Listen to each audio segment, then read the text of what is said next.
ഓം ഗണപതേ നമഃ. പ്രിയപ്പെട്ടവരെ, നമ്മളിന്ന് പരിശോധിക്കുന്നത് കശ്യപന്റെയും തക്ഷകന്റെയും സംവാദത്തിന് ശേഷം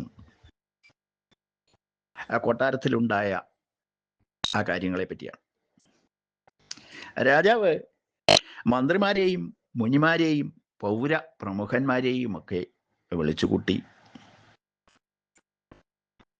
ആ ദേവന്മാരെ ബഹുമാനിക്കേണ്ടതിൻ്റെ ആവശ്യകത പറഞ്ഞു. അതിനുശേഷം രാജാവ് ചോദിച്ചു,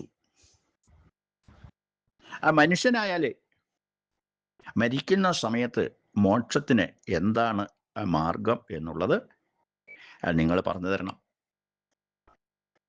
അപ്പൊ അവര്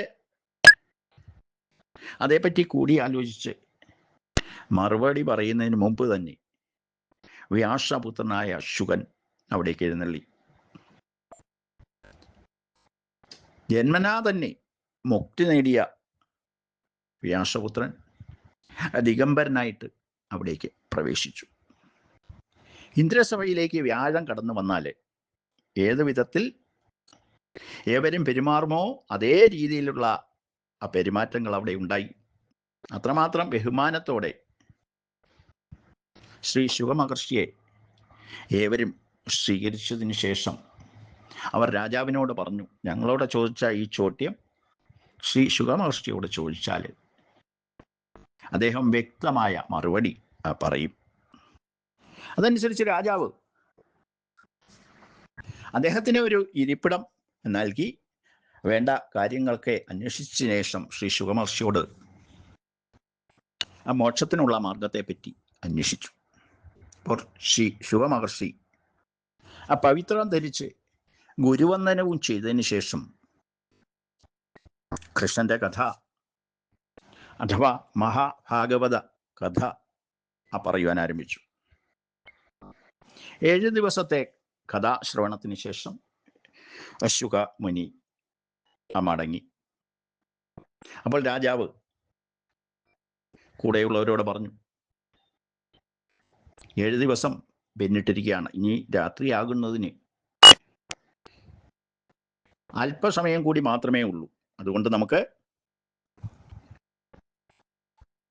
ആ ബ്രാഹ്മണർ കൊണ്ടുവന്ന സ്വാദുള്ള ഫലങ്ങൾ കഴിക്കാം എന്ന് പറഞ്ഞ്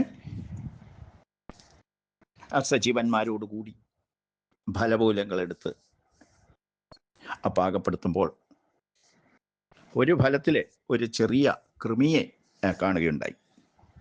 ആ രാജാവ് പറഞ്ഞു, ശാപം ഫലിക്കും എന്ന് തോന്നാൻ തക്ക വിധത്തില് അല്ലെങ്കിൽ അതിനെ അന്വർത്ഥം ആക്കുന്ന വിധത്തില് ഈ പുഴു കടിക്കുന്നെങ്കിൽ എന്നെ കടിച്ചു കൊള്ളട്ടെ, ഈ പുഴുവിനെ എൻ്റെ കഴുത്തിലോട്ട് വയ്ക്കാം എന്ന് പറഞ്ഞ് മറ്റാരെങ്കിലും എന്തെങ്കിലും പറയുന്നതിന് മുമ്പ് ആ പുഴുവിനെ രാജാവ് എടുത്ത് ആ കഴുത്തിൽ വെച്ചു. അതിനുശേഷം പൊട്ടിച്ചിരിച്ചു. ഇവൻ്റെ പേര് ഇപ്പോൾ തക്ഷകൻ എന്നാണ്, ഇവനെ എന്നെ കടിക്കുന്നെങ്കിൽ കടിച്ചു കൊള്ളട്ടെ എന്ന് പറഞ്ഞപ്പോഴേക്കും ആ പുഴു വലുതാവുകയും ക്രമേണ ആ തക്ഷകന്റെ രൂപം സ്വീകരിക്കുകയും ചെയ്തു. ആ അപ്രതീക്ഷിത സംഭവം കണ്ടു നിന്നവർക്ക് വിശ്വസിക്കാൻ കഴിയാതെയും സമീപത്ത് നിൽക്കാൻ വയ്യാതെയും കൂടെയുള്ളവര് ഓടി മാറി. ആ തക്ഷകൻ രാജാവിനെ ചുറ്റി വരിഞ്ഞ് ദംശിക്കുകയുണ്ടായി. ആ രാജാവ് ഇടിവെട്ടേറ്റവനെ പോലെ മറിഞ്ഞു വീണു. ആ തക്ഷകൻ ആകാശത്തേക്ക് ഉയർന്ന് മറയുകയും ചെയ്തു. ആ സൗധം ആ തക്ഷകന്റെ വിഷയാഗ്നിയിൽ വെന്ത് വെണ്ണീറായി. ആ ദുഃഖിതരായ ആ മന്ത്രിമാരും മുനിമാരും ചേർന്ന് മകനായ ജനമേജയനെ കൊണ്ട് പിതാവിൻ്റെ കർമ്മങ്ങളെല്ലാം നടത്തിക്കുകയും അതിനുശേഷം ആ രാജാവായിട്ട് വാഴിക്കുകയും ചെയ്തു.